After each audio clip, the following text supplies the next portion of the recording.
Good morning, my fellow yogic travelers. I'm mighty glad to be alive today. I hope that you are too as we continue to live, laugh, love, learn, linger, live the life we love.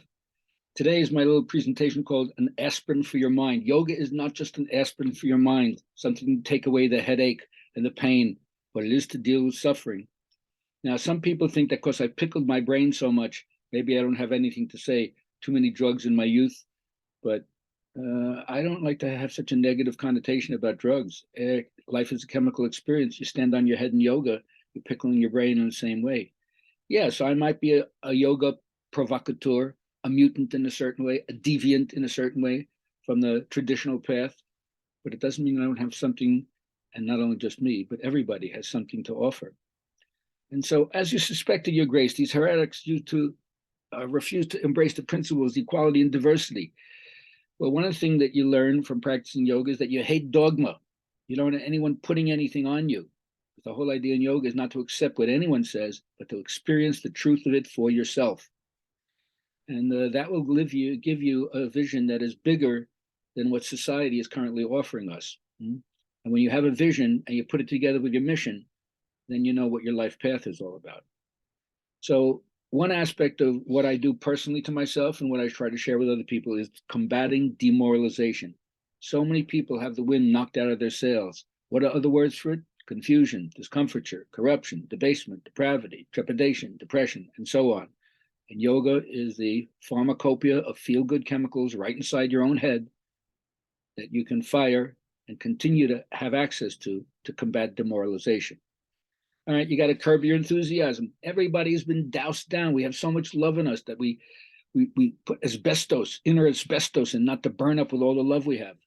So the whole idea in yoga is to get on fire and bring back enthusiasm, bring back interest, bring back curiosity, bring back wonder, bring back radical amazement, as Rabbi Heschel says. So you want to bring back enthusiasm. That means being gripped by the gods, anyamanas, seizure of the divine, as your daily life, as your ordinary consciousness.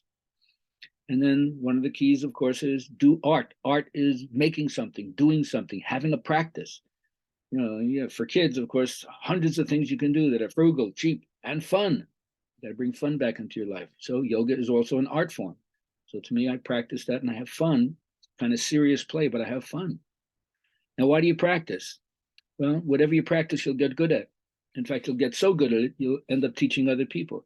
Here's an example of my teacher showing me even if a person doesn't have a leg, there's ways you can support them and make them do yoga. Unbelievable. It takes a lot of guts and courage. It takes you way beyond physical therapy. And then I accept, in order not to be so narcissistic and grandiose in my own ideas of my spiritual inflation, which, as I always like to say, if my master was here, he'd say he hasn't gone too far. But I accept the lust of the barbaric mind, the first three chakras that I always talk about being malodorous, lecherous, and carnivorous. I accept my humanity in that way. I don't feel like I'm too highfalutin, not too big for my britches, so to speak. I accept the instinctive nature of what I call the lust of the barbaric mind. Anyway, the key is to learn to strengthen your therapeutic relationship between you and your therapist. Whether you're literally taking a therapy, personal therapy, group therapy, 12-step program, but there's a rapport and a trust that happens between you and your therapist, your teacher, your mentor, your guru.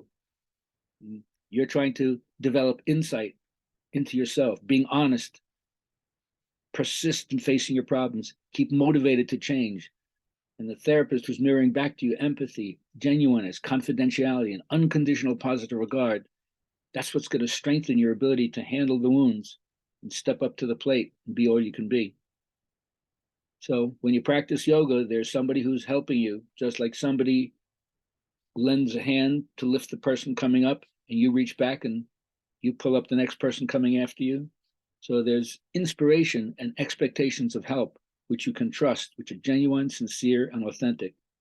Be a link in the chain. And then provide new learning opportunities for yourself, right? The virtual mask is only one way of thinking about probing into new frontiers. That's where you use your curiosity once again to continue to educate yourself and be a lifelong learner.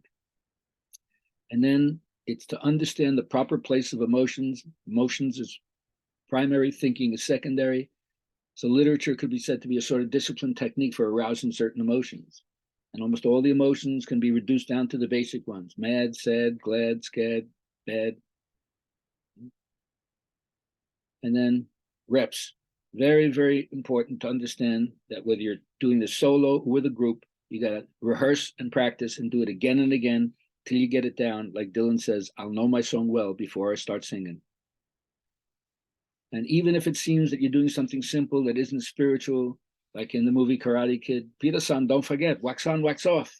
And yet those motions of cleaning the car turn out to be the way you end up blocking. And so you didn't realize that you were enhancing your self-mastery, your self-efficacy, your self-effectiveness by doing the mundane, which is why you always come back to karma yoga. And then ultimately keep practicing yoga, hatha yoga, no different than the balance between the left brain and the right brain. Where your left brain loves logic, verbality, details, science, naming things, math, strategy, orders, thinking, and writing.